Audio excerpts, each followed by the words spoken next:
And now I can smell it. The gnocchi are done. I think they're done. Oh my God. Oh my God. That looks so good. Today we're making gnocchi alla Sorrentina. Not a potato gnocchi, we're making a ricotta-based gnocchi. We're gonna mix up two of my favorite things, tomato sauce and mozzarella cheese. This bubbly, beautiful casserole-like dish. And also we're gonna make with the same ricotta, we're making a stuffed zucchini blossom. Creamy inside, fried, amazing. Remember to hit the subscribe button. Stay with me. This is gonna be one of your favorite recipes. Let's go. Okay, so we're gonna start with the ingredients for the pomodoro sauce, classic tomato sauce. So extra virgin olive oil, good extra virgin olive oil. By now you know that I love my garlic, of course. I'm just going to grate it in. I have some great peeled tomatoes. These are San Marzano tomatoes, okay? Gorgeous. And the flesh is so good, so sweet. I like to take them out and kind of squeeze them on here. Yeah. So good. I'm gonna grab some water. You just wanna make sure you use it all. You don't waste anything. You always rinse the can. Oh, delicious. We're gonna add a little bit of salt and then a really heavy serving of basil. I'm just taking the leaves. I'm not chopping them up. These are gonna melt in the sauce. It's literally the best way. These tomatoes here, they're gonna kind of like start breaking down as this cooks. And we'll do a little bit of pepper as well. I'm going to take the heat down. I want this to simmer, all right, and cook very slowly. 30 minutes and this should be done. Pomodoro sauce simmering on the stove. Quick. We're going to make the ricotta gnocchi. Wooden spoon, I feel like I'm literally in my mom's house. It's like wooden spoon and bowl. This is how she called us for dinner sometimes. This is the real ricotta. Look how beautiful this looks. So we're gonna do 1.5 cups of ricotta. Then we're gonna do 2 eggs. Perfect. Then we're going to do a little Parmigiano-Reggiano. I'm gonna use just about 1/2 cup. I do like the flavor of the lemon zest. I think it adds such a nice brightness to this dish. Also, this is called gnocchi alla Sorrentina, right? Sorrento is known for a few things. Of course, it's known for the mozzarella and the tomatoes, but it's also known for the lemons. So we're kind of bringing that into this whole thing. We're gonna do a little bit of salt, and then you kind of mix everything up. Flour binds this whole thing together. Otherwise, you don't have a gnocchi, you have a spread. So we're gonna take flour. I'm gonna start with actually 3/4 of a cup. I can always add more. I cannot take away. So I want enough flour for this to start coming together and for me to be able to actually roll the gnocchi and have a dough. But I don't want too much flour that all I taste once these are cooked is flour. When you add flour here, start slow and then increase as you need to. Gonna add some more. This is start to become like a dough, right? Once it's starting to like lift up from the sides, we're gonna get our hands dirty. At this point, I'm gonna take some of the flour and I'm gonna put it down because we're gonna just knead this, just like if it was a pasta dough. Oh, yes. Oh, yes. We like.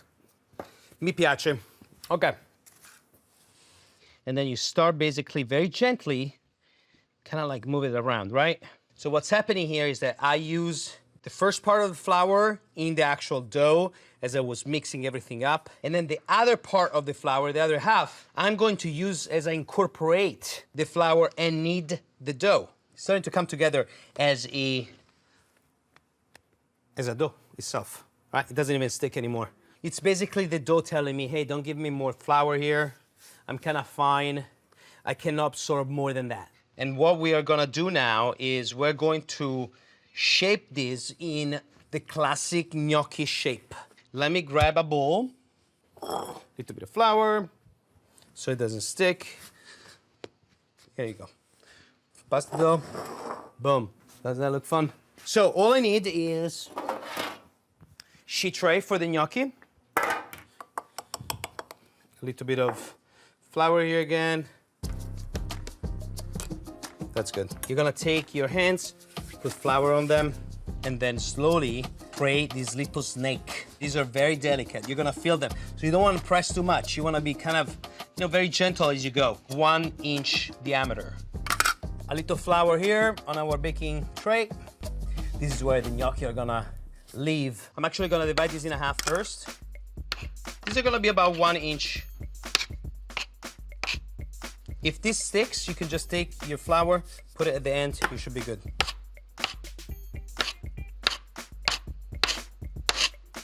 Gnocchi.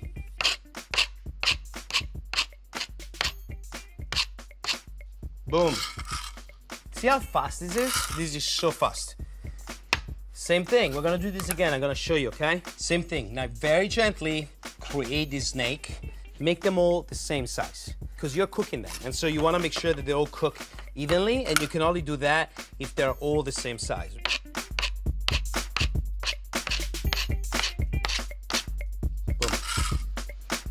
Yes.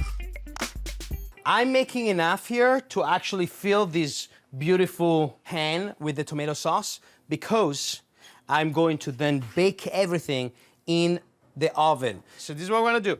Gnocchis are here, tomato sauce. Yeah. Water, I'm gonna bring it up because I want this to boil. Some salt. Yeah, here you go. Great.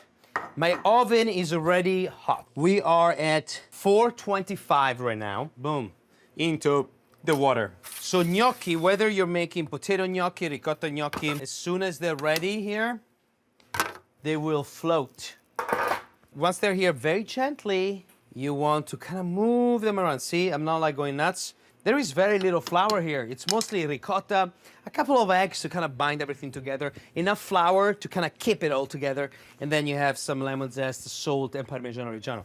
That's it. That's all you have. Our sauce right here, it's kind of boiling right now, or simmering. I'm gonna turn this off. That's enough. I just wanted it to be warm. And now this will take about 2 minutes maybe, and then they will come right afloat. I'm gonna show you. I'm giving you a little stir. This is the thing about this. We're not here to cook this gnocchi all the way through because I'm moving that into the pot and then it's gonna go into the oven. They are floating around right now. We're just going to transfer them. Take them with a spider. You drain them, right? I don't wanna overcrowd this. And all I'm gonna do here is mix them up in the tomato sauce. I like to use now a silicone spatula just because it's a little more delicate. Now, I'm gonna add a little bit of extra virgin olive oil. Gonna give it another stir. Great. And then we're going to add some amazing mozzarella. Delicious. All right, that's what you want. And we're going to break it on top. Tear it apart. I like to finish off with some Parmigiano-Reggiano. Oh my God, yes. We do a little bit more extra virgin olive oil. This is gonna go into the oven. Not to cook. Everything in there is already cooked. We are wanting for the mozzarella to melt and to become nice and crispy. So 425 in the oven. It's gonna go for 10 minutes. I'm gonna clean up here and we're gonna check in 10 minutes.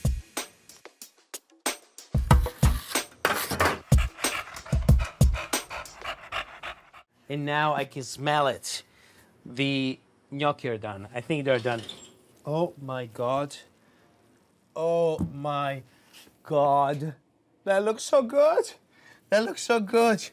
It's delicious and it looks good. At this point, you have to wait. You have to wait like, 5 minutes or so until this kind of like comes down and it's not too hot. Let me grab a bowl.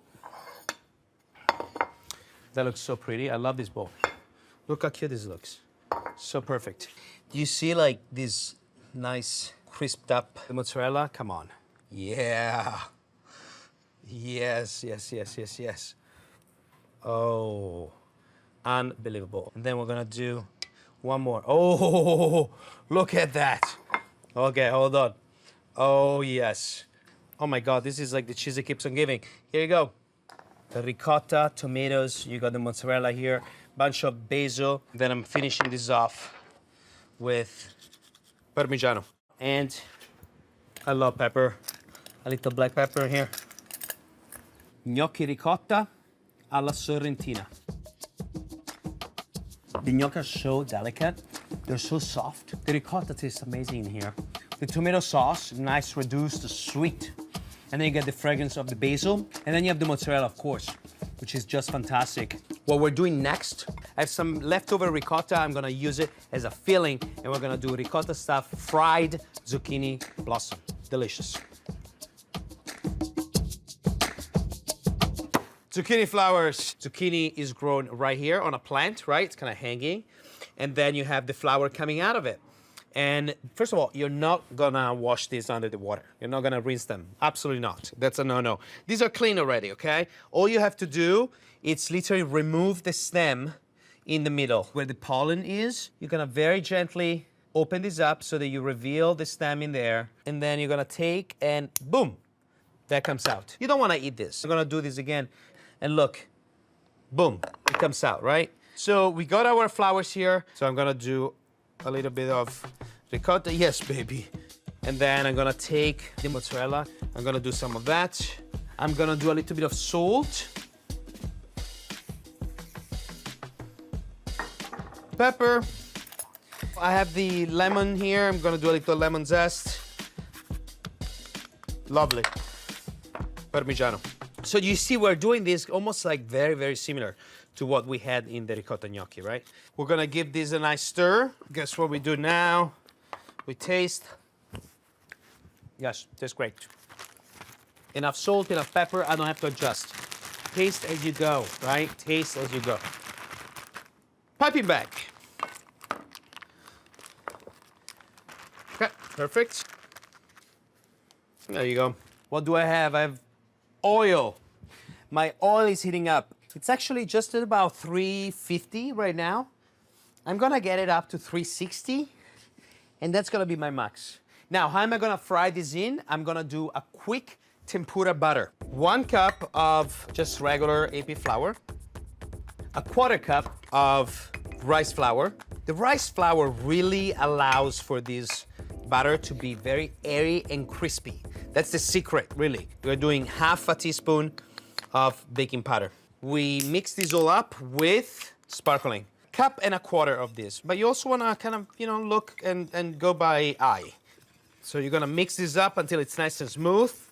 My oil, it's kind of ready to go, so it's time to kind of put all of this together.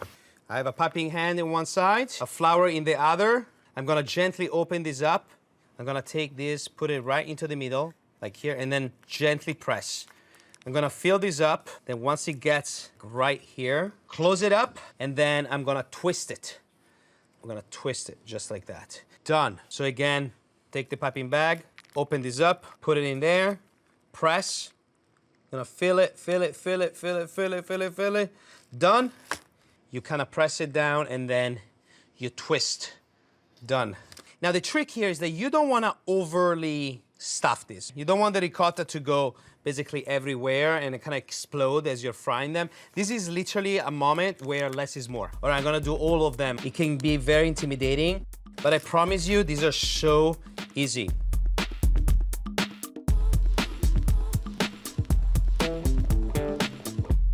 Oil, perfect temperature, 360, just where we want it. We got our tempura batter right here. It's not too thick, it's not too thin, right? Mother Nature already thought about this. You needed to hold this up, it gives you a stem.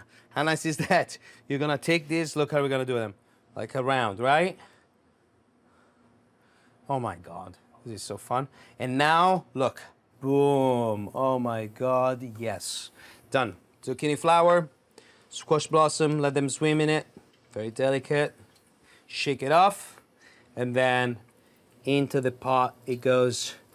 You wanna make sure that basically you're cooking them all over. Turn them around, right? You keep it at this temperature. Right now we are at 340, so the temperature went down as soon as we put them in. But this literally takes 2 minutes to cook total. You know that they're done when they become nice and crispy and hard. Beautiful.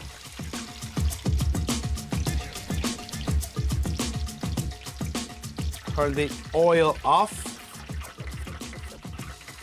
Boom. Oh, yes. Look how beautiful. Flaky salt. You're gonna be like, do I need a dipping sauce with that? No, you don't. You don't need a dipping sauce because they're just so creamy already inside. You have the ricotta, the mozzarella. Really beautiful dish. So yummy.